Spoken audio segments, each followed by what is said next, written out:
त्रिदलं त्रिगुणाकारं त्रिनेत्रं च त्रियायुधं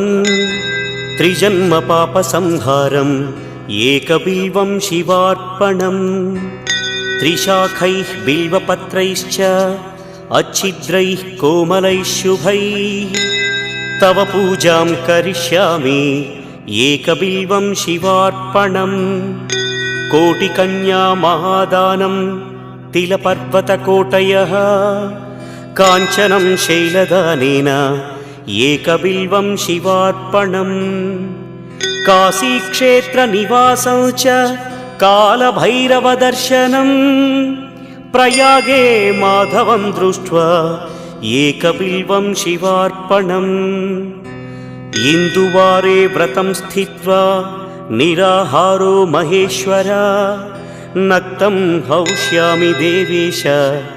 एकबिल्वं